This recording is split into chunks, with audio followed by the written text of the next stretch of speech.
Hello there, my name is Chase Gartner, and I'm here today to talk to you about one of my favorite films of all time, Eternal Sunshine of the Spotless Mind. One tagline for the film Eternal Sunshine of the Spotless Mind was, "Our memories make us who we are, you can't change the past." That statement is a true testament to what the film's thematic material is about.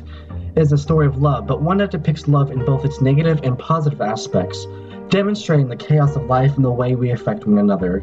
It is also incredibly honest, heartbreaking, and beautiful, with amazing directing, acting, and writing, allowing it to be a major success in all aspects.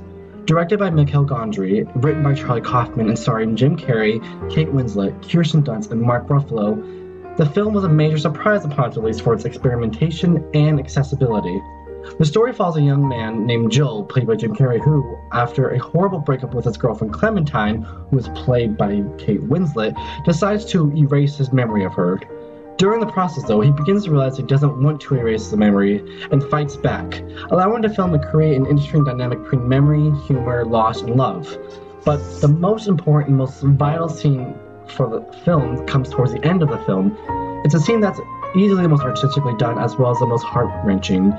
Context of the scene, it takes place right before Joel, who has tried his best to remember Clementine and have his memory not erased, is finally just giving up and allowing Clementine to be gone. And so let's take a look. Oh boy. So, are you okay with wine? I don't know. Well, you choose the wine. I'm gonna go find the bedroom and slip into something more. Ruth. I'm ruthless at the moment. I really should go. I gotta catch my ride. So go. I did. I thought maybe you were a nut. But you were excited. I wish you'd stayed. I wish I'd stayed too. Now I wish I'd stayed. I wish I'd done a lot of things. I wish I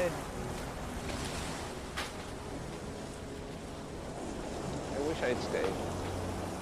I do. Well, I came back downstairs and you were I gone. walked out. I walked out the door. Why? I don't know. Felt like a scared little kid. I was like, it was above my head. I don't know. You were scared? Yeah. I thought you knew that about me. I ran back to the bonfire, trying to outrun my humiliation, I think.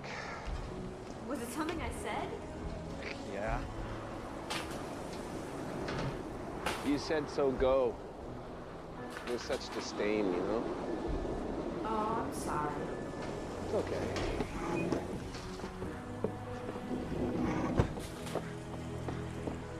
Jolie?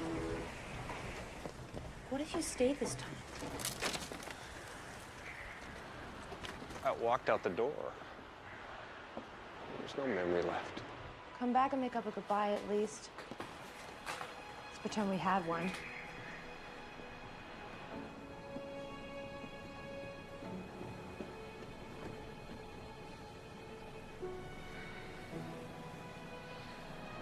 Bye, Joel.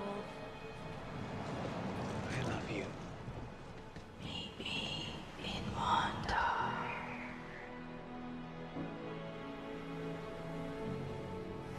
I didn't crash the plane. The plane crashed. I didn't crash the plane. It was fucking windy. Come on, man. You're stoned and you're driving. Yeah, the pot balances it out. The pot brings it back up. That's why I smoke it. If I'm going to be drinking, then I'll smoke it. It does. That's a medical test that was done. That's proven on the science Honey, network. just watch the road. I can't see shit, man. I saw you talking to somebody pretty. She was nice. Yeah, man. Who was it? She was, just a girl.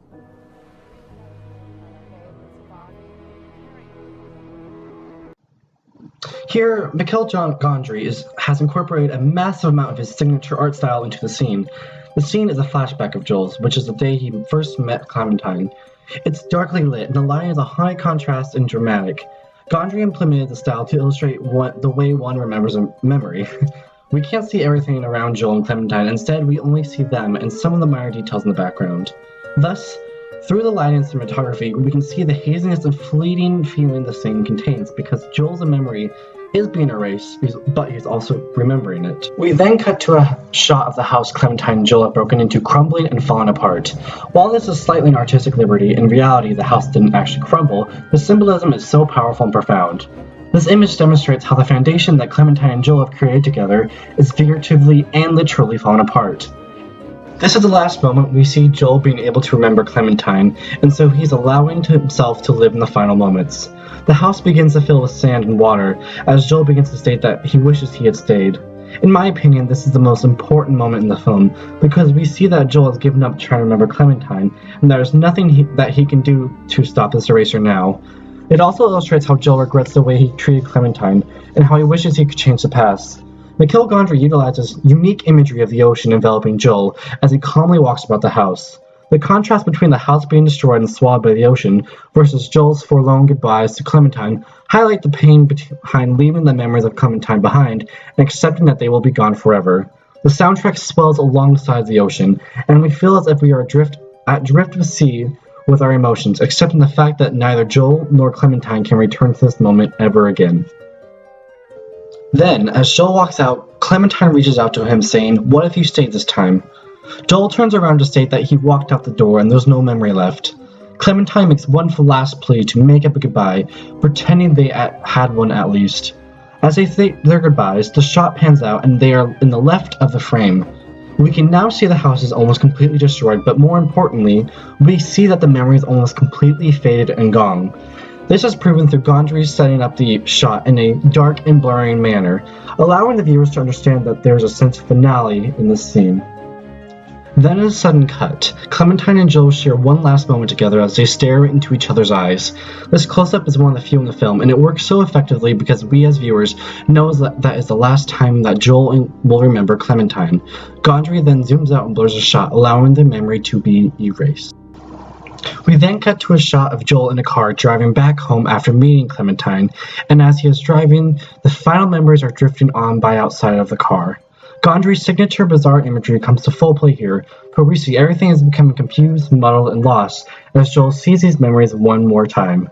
They begin to blend together, and Gondry's depiction of this allows us to realize that this moment is the final moment for Clementine and Joel because the memories are blurry, out of focus, and in the background. I saw you talking to somebody pretty. The sudden cut to Joel's friend saying, "I saw you talking to somebody pretty," also is incredibly heartbreaking, as the line comes immediately after Joel's memory is almost entirely erased of Clementine. The placement of this line truly impacts the power of the scene because it is incredibly ironic.